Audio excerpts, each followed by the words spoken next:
Bread उरलेत, काय करायचं समजत नाही आहे. फेकून देण्यापेक्षा त्याची आज आपण एक स्वीट डिश बनवूया.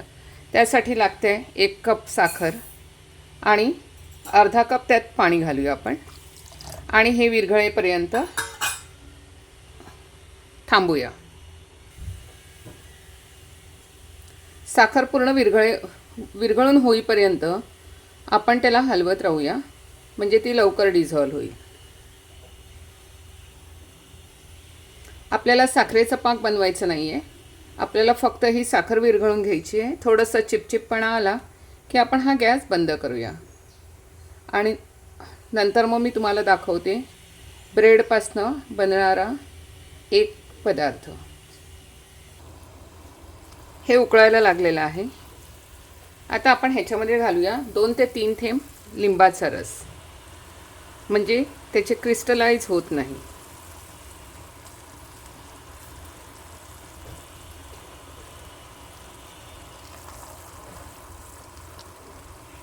आणि हा वर आलेला फेस सगळा काढून टाकायचा आहे आपल्याला.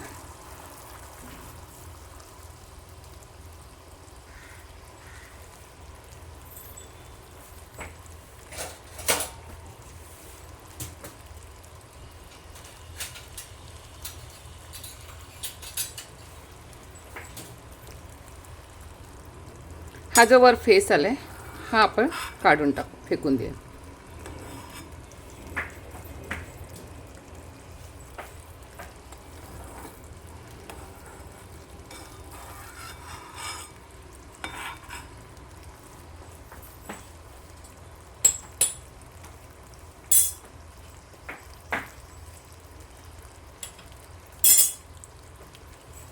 आपण ह्यात घालूया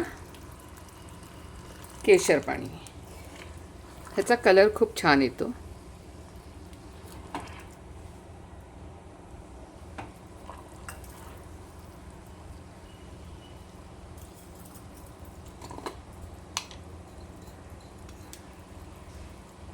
आणि थोडीशी वेलची पावडर.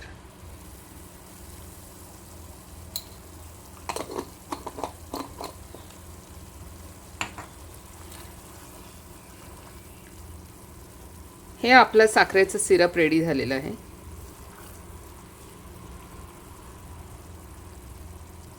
फक्त चिपचिप होते, आपल्याला पाक बनवायचा नाही आहे. आपण गॅस बंद करूया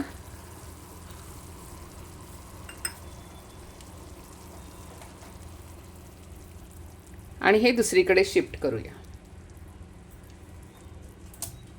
मी दुसऱ्या गॅसवर हे शिफ्ट करते. हे थोडंसं थंड होऊ दे.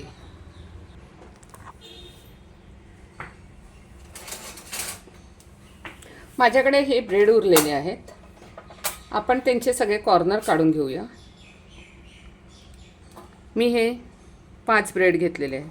आपण ह्याचे सगळे कॉर्नर काढून घेऊया अशा पद्धतीने.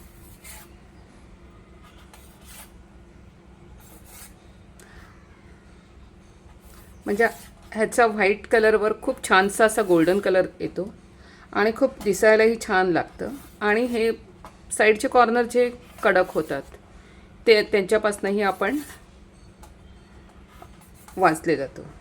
आता हे जे कॉर्नर उरलेत हे काय फेकून द्यायचे नाही आहेत. आपण ह्याचं ब्रेड क्रम करून आणि काहीतरी प्रकार बनवू शकतो ह्याच्यापासून. कारण हे फेकून द्यायची काही गरज होत नाही ॲक्च्युली. हे सुद्धा छान उपयोगाचे येतात. सो आपण ह्यांना व्यवस्थित ह्यांचे कॉर्नर काढून घेऊया आणि ह्याचे अशा पद्धतीने 4 तुकडे करून घेऊया. हे दिसायलाही खूप छान दिसतात ॲक्च्युली आणि खायलासुद्धा एकच बाईटमध्ये खाल्ले जातात. म्हणून त्यांना एका ब्रेडचे 4 तुकडे करून आणि हे करायचे, कट करायचे. अशा पद्धतीने हे 4 तुकडे कट करून घ्यायचे. आपण सगळे ब्रेड अशा पद्धतीने कट करून घेतलेले आहेत. ह्याचे छोटे छोटे पीस केलेले आहेत. आता आपण जाऊया गॅसकडे. आपण एक पॅन घेतलेला आहे आणि पॅनमध्ये आपण आता ह्याच्यामध्ये घालूया हे तूप, हे शुद्ध गाईचं तूप आहे. जास्त नको, थोडंसंच घालूया आपण.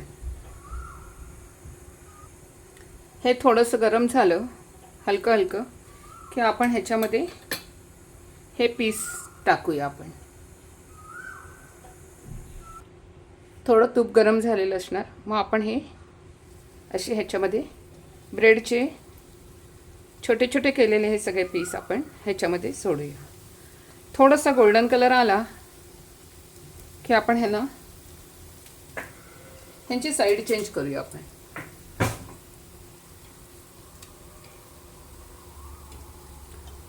तूप लगेच गरम होतं, त्यामुळे ह्यांना जास्त गरम करू नये तुपाला, नाही तर मग हे खूपच जळले जातात. ह्याच्यावर फक्त गोल्डन कलर यायला हवं इतपतच ह्यांना फ्राय करायचं आहे.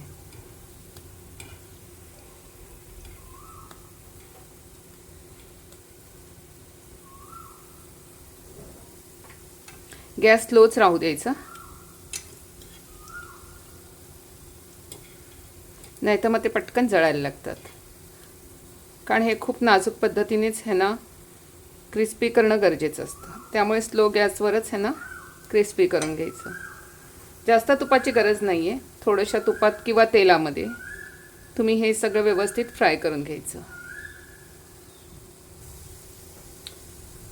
ह्यांना अशा पद्धतीने अलटून पलटून आणि गोल्डन होईपर्यंत असे फ्राय करून घ्यायचे. गॅस अशा वेळेला स्लोच ठेवायचा. व्यवस्थित अशा पद्धतीने हे गोल्डन व्हायला पाहिजे. खूप गोल्डन करायची गरज नाही आहे, नाही तर मग ते काळे होऊन त्याचा कडवटपणा लागतो. कारण आपल्याला साखरेचं सिरप जे बनवलं त्याच्यामध्ये हे टाकायचे आहे, त्यामुळे अशा पद्धतीने हे व्हायला पाहिजेत. आपण आता ह्यांना काढून घेऊया.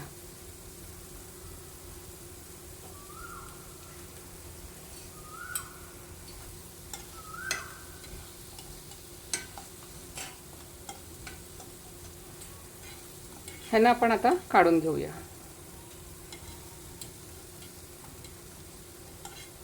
जर आपण ह्यांना जास्त हे केलं तर ते कडक पण होतात आणि कडू सुद्धा लागतात.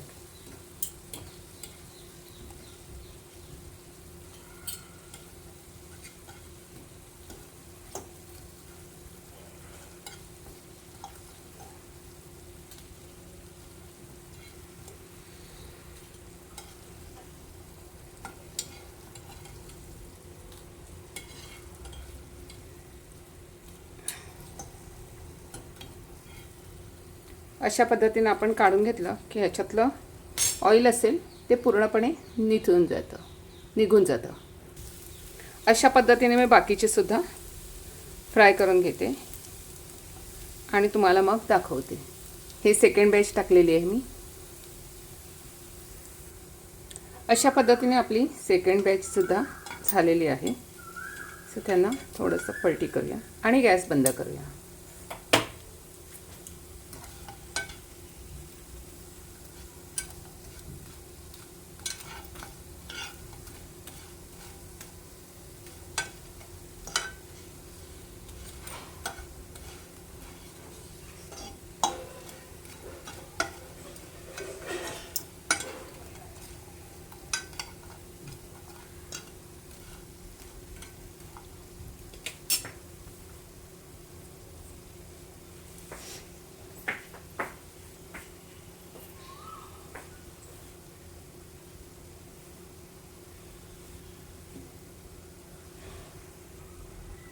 हे आपले व्यवस्थित फ्राय करून झालेले आहेत.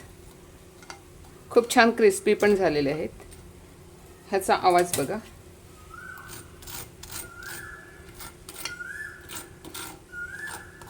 अशा पद्धतीने हे मी दुसरीकडे शिफ्ट करते आणि आपण जो साखरेचा सिरप बनवलं होतं ते गरमच आहे, त्यामुळे आपण आता ह्याच्यामध्ये हे सगळे ट्रान्सफर करूया.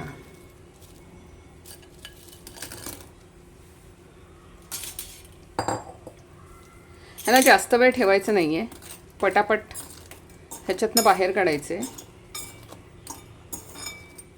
फक्त एखाद मिनिट ठेवलं तरी बस झालं. ह्याच्यामध्ये लगेच साखर शोषून घेते खरं तर, त्यामुळे जास्त वेळ ठेवायची काही गरज नाही आहे. फक्त ह्याला साखरेचं हे सिरप हे ह्याच्यामध्ये जाणं गरजेचं आहे.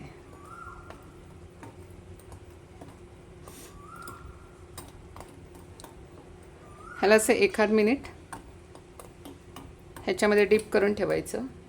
खूप छान टेस्ट येते ह्याची.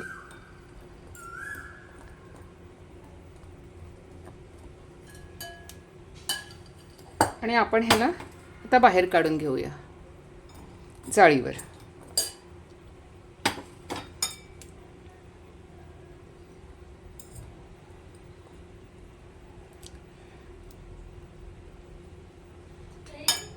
आपण काढून घेऊया.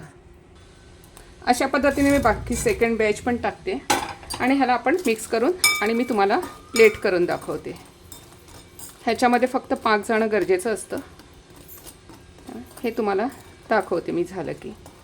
ह्याला 2 मिनटं आतमध्ये राहू दे. हे झालेलं आहे. आपण आता हे चाळणीमध्ये काढून घेऊया आणि मग मी तुम्हाला प्लेट करून दाखवते.